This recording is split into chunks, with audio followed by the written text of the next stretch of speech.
I want you to go to lifezet.com. George W. versus the Tea Party. It's a piece I wrote, posted yesterday, about the Bush's decision to attack Ted Cruz behind closed doors to big donors. We're going to be talking about that in just a moment with our next guest, the aforementioned Senator of the great state of Texas, presidential candidate who's drawing significant crowds across this country and building in most polls that I'm seeing. Ted Cruz joins us now. Senator, great to talk to you. How are you?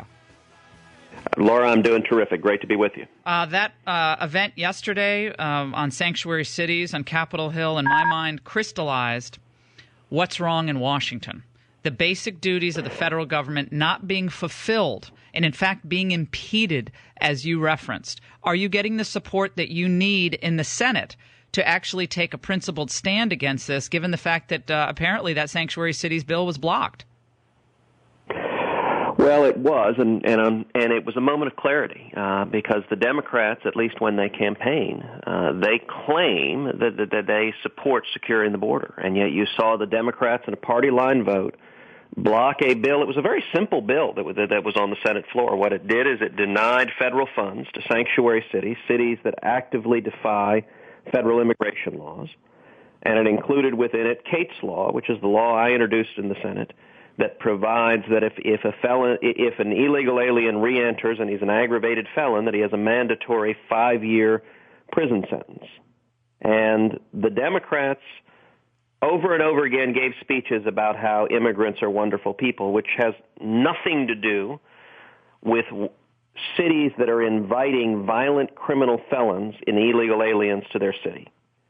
And it was a real moment of clarity to see the Democrats make their positions clear. Now, I've called on Republican leadership.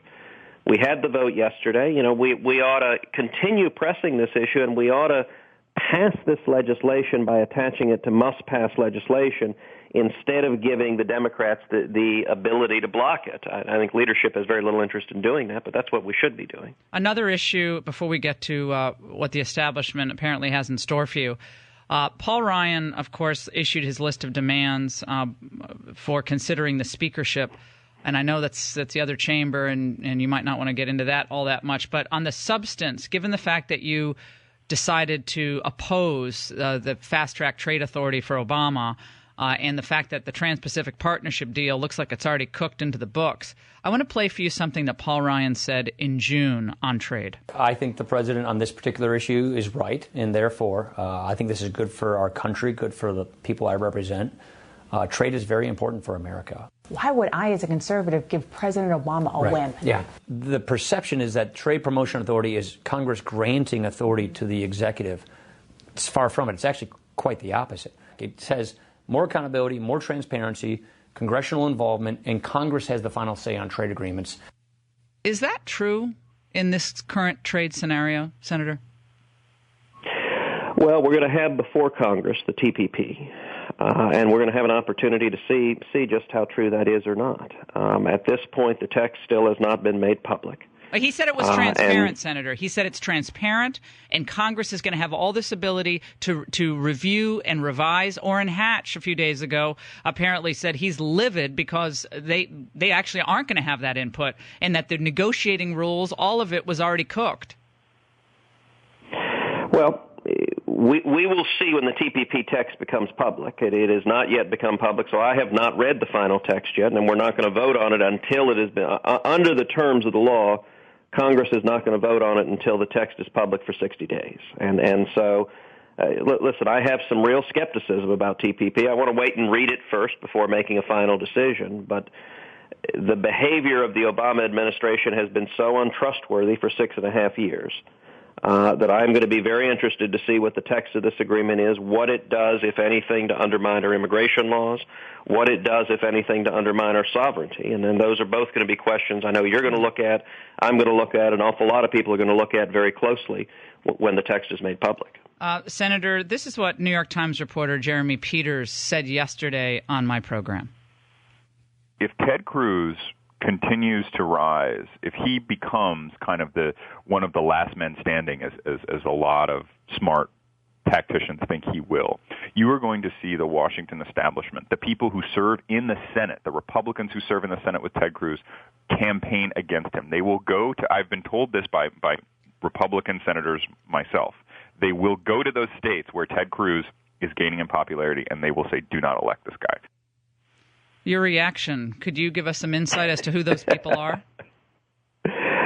Well, look, we'll see who chooses to do that. And, it is one of the amusing aspects of the D.C. establishment that they believe they have the power to render judgment on who is fit to serve. They do not understand the American people are so furious with Washington. And there is a reason that career politicians in this town are fighting so vigorously against my effort to shine the light on what they're doing and change how this town operates. Do they fight as hard against Obama, Senator? Do they fight as hard against Obama and his executive overreach as they do against you?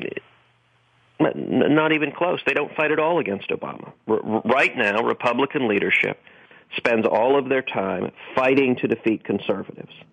They don't spend any time trying to honor the commitments that were made to the men and women who elected us. They don't spend their time trying to defeat Obama. In fact, what they focus on is funding Obama's priorities. You know, we've got now John Boehner saying before he steps down as Speaker, he wants to cut one last deal with Nancy Pelosi and the Democrats to raise the debt ceiling and fund Obama's priorities for the rest of his administration. What on earth is happening when Republican leadership operate as the most effective Democratic leaders Congress has ever had?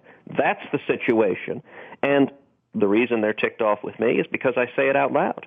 I actually say this is what they're doing, that if Republican leadership in the House and Senate take the lead in funding Obamacare, take the lead in funding amnesty, take the lead in funding Planned Parenthood, take the lead in funding this catastrophic Iranian nuclear deal, that we're not using our constitutional authority to actually represent the men and women who elected us.